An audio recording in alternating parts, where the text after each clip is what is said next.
Hello, this is Sayukia, formerly known as Phantasma, and today I'm going to be streaming some MTGO. Um, I'm, I believe I'm going to become an MTGO streamer from here.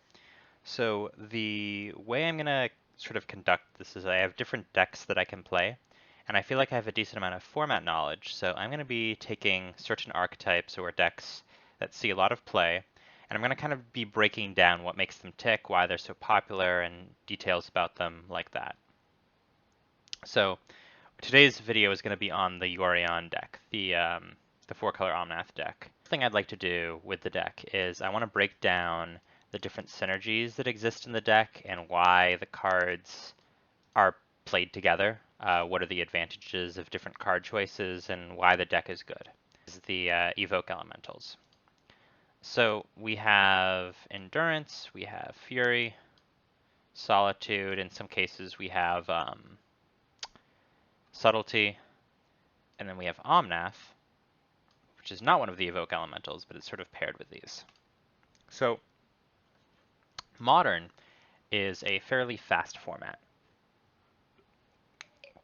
and you need to be able to deal with threats that come out of the gate running, right? So the thing that makes the elementals so strong is that they can have impact for 0 mana. And if I have cards like Ephemerate in the list, which I don't think this list is running Ephemerate, but if you are running Ephemerate, you get to keep the creature around as well. So if it is turn 1 and my opponent played Ragavan and I don't have any removal in my hand and they're going to hit me with the Ragavan, it is not a terrible play for you to evoke a Solitude to deal with the Ragavan, because you're 2 for 1ing yourself, but the Ragavan is going to be generating other value throughout the game. If they went turn 1 Ragavan and you went like turn 1 land go and they go turn 2 swing, they haven't played their land drop, they might expressive iteration on turn 2 and then play a land off of it with the treasure token. They might find things in your deck that you don't want them to have, like a bauble or things like that. It's a fairly stable line to actually evoke these elementals for value. And that's just for killing creatures along with Fury. We also have Endurance. Endurance and Fury I want to talk about briefly, but I'm going to come back to those in a second, because the other thing I want to talk about is Omnath. First of all, the thing that makes Omnath so good in this deck is that his colors line up with all of the elementals that you'd be playing in the deck. You can pitch Omnath to Solitude, Fury, Endurance, or Subtlety. It doesn't matter which one, you can pitch it to any of those cards. And because they all care about having other cards in your hand that are those other types, having a card that is fitting all of those requirements is pretty good. Now, I want to talk about Fury and Endurance real quick. So they sort of acted as self-fulfilling prophecies in the format. You don't see Dredge anymore, and the reason is because Endurance is so good. And I don't want to just be like, Herder, card good, beats deck that it good against. Like, I don't think that's like a solid constructive argument.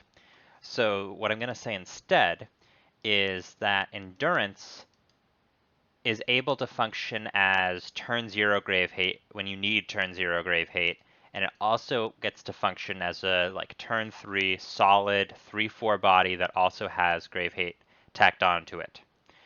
So you're getting something in between Relic of Progenitus and Surgical Extraction, which one of those deals with it instantly for 0 mana, and the other one deals with it for a mana value, and then it also gives you card advantage back, allowing you to advance your game plan. In this case, your game plan is to like play creatures and stuff, compared to Relic's game plan, just it draws you into, let's say I'm playing Burn. I would rather be running Relic over Surgical Extraction, though in both cases I'd probably be running Rest in Peace in a Burn deck just because it solves the issue forever. But that's a larger discussion about Graveyard Hate, which I don't think I want to get into right now because I think that there's already enough going on in this archetype. Another example of a self-fulfilling prophecy here is Fury. So Fury is really good against creature decks and tribal decks, right? So it's good against taxes, it's good against merfolk, it's good against humans. And one thing that we've seen is, well, Taxes is still alive because of Stoneforge Mystic and Kaldra and lines like that, but Merfolk is sort of a dead deck right now. Nobody's playing Merfolk, nobody's playing humans, and the reason is because Fury is so good against these creature archetypes. Now you'll notice I'm only running one of each of these. The reason is because the Yorion decks typically run some sort of tutor that allows them to find the elementals they need for the situation. If I'm playing as Merfolk, I can use a tutor to get Fury. Against Dredge, I can get Endurance. Living End, get Endurance. Playing against Titan or other decks, I have access to Solitude, which is probably the best one. Now, typically, what they run is Eldamari's Call. But more recent tech has been using Traverse the Uvenwald instead. And there's pros and cons to that. Now, Yorion, or sorry, not Yorion, Omnath generates a lot of mana. And when you have a card that generates a lot of mana, you need to have a mana sink that you're dumping it into. Otherwise, it's like, what are you doing? Like, theoretically, if you could just shove Omnath into the Murktide deck, right? And let's just say the colors worked out. What would you do with that mana? Like, you could cast a Murktide for less mana, but it'd be a smaller Murktide. You could, like, cast some cantrips, but, like, none of the things you'd be doing with that mana would be particularly good, and Omnath would just not be a strong card. The pitch elementals function as one mana sink that's an option, but there's another card that you can run, and that is Emrakul for looking for finisher. Now, the cost for Emrakul is identical to the cost of Traverse, which is just Graveyard Hate has an effect on you, and we have to run a bunch of different card types. But the thing is, we're already running a bunch of different card types. So the only real compromise is we said, okay, we're going to shove Bobble in here.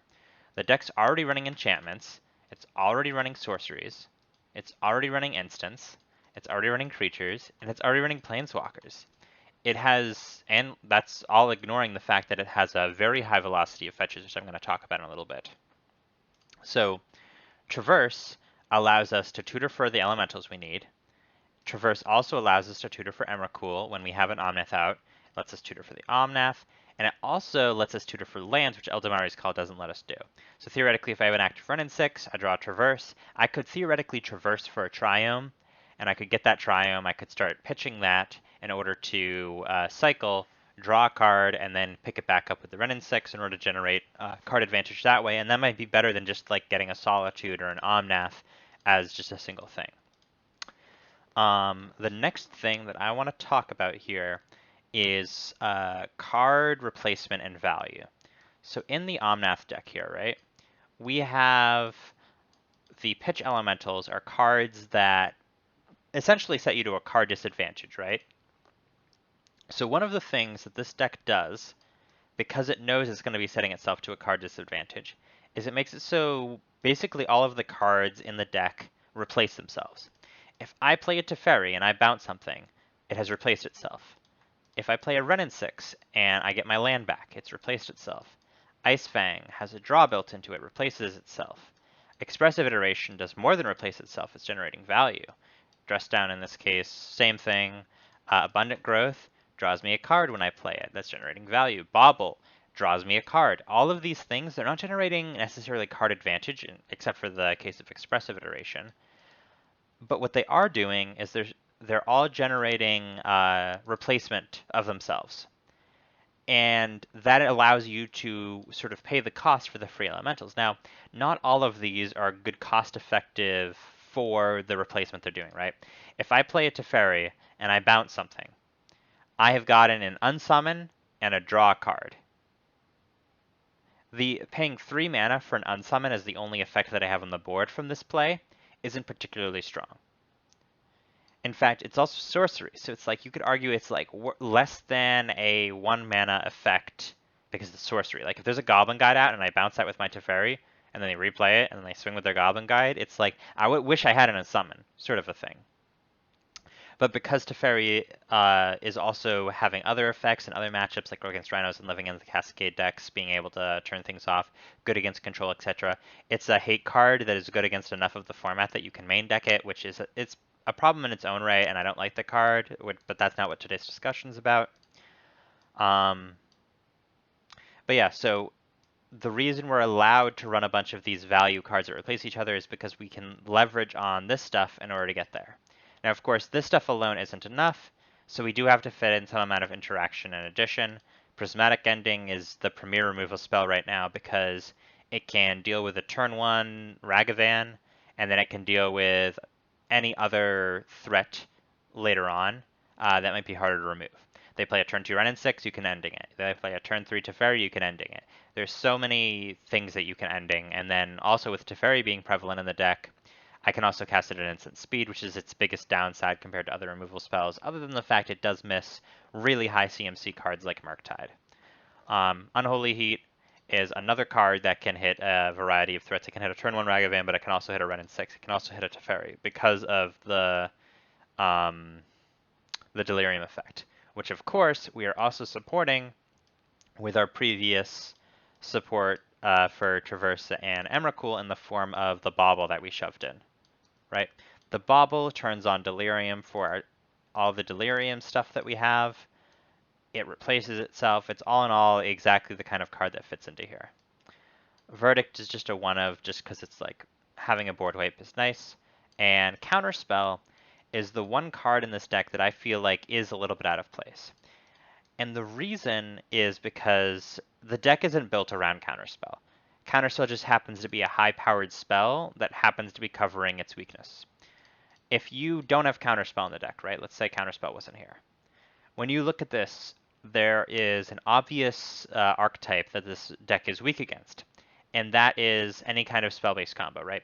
Let's say I'm playing against a deck like Rhinos, and they're just like cascading a bunch. I don't have a good way of dealing with that. Fury isn't good at dealing with that. Solitude isn't good at doing that. They can deal with that, but they're not good at dealing with that. Counterspell is I am dealing with the one thing that my deck is weak against. Now, some variants of this Yorion Elementals deck are actually running no Counterspell. And what they run instead is they run just like Risen Reef, and they play more like to the ground. They basically accept that they acknowledge that that is a matchup that they're going to lose. They're going to lose to Storm. They're going to lose to Rhinos. But they don't care because they're generating so much value from other tools and things that it's like fine. So I think that, oh, and the one other thing I wanted to address when kind of trying to understand this archetype is fetch lands. So we're currently a Yorion deck, which means that we're running 80 cards. Because we're running 80 cards, that means that our deck is going to be less consistent generally. And when you have a mana base that is less consistent, that's a bad sign. But the way that the Yorion deck offsets this is just by running a high number of fetch lands, which is like a good plan for offsetting that kind of a problem. But another thing about running so many fetch lands is it actually makes Renin 6 better. I did a lot of experimentation a while back with the Scapeshift shell, Rug Scapeshift. And what I found running just like 2 Renin 6 in the deck was that sometimes I would have a fetch land and Renin 6 would single-handedly win me the game. But other times I wouldn't have a fetch land and Renin 6 felt terrible. The Scapeshift deck, the Rug Scapeshift mana base with Misty Rainforest as its only fetch land, isn't going to win you the game.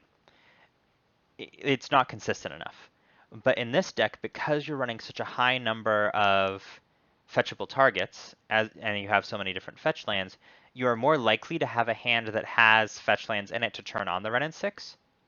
All of these are, actually, it's even more than this, right? Let me grab all of the things in this pile are things that if I draw these with a Renin 6, there's some sort of value that I can generate from these compared to these just being targets. Another piece of this is that because I have so many fetch lands and I need more targets, I'm actually able to run a lot more basics in the deck, which allows me to enable the Ice Fang Coatl, which was previously just functioning as, once again, a value card that replaces itself in order to make up for the hit from running these elementals, right? Now then, that's a pretty good overview of the main board of the deck. And if I go over to the sideboard for a second, Yorion is the most important piece here. Yorion is the reason we're running 80 cards, and it's the top end when I'm doing all of this other stuff. Eventually, I'm gonna run out of gas, right? I'm gonna have lands in my hand. I'm gonna not have threats. because my threats are replacing themselves until they hit a land, and then I'm like, okay, now what? Yorion is just the ability to have a threat that costs 5 mana, that's a 4/5 flyer that can also flicker things for value all at once, is a good way to act as a finisher. What else is going on in the sideboard? Well, we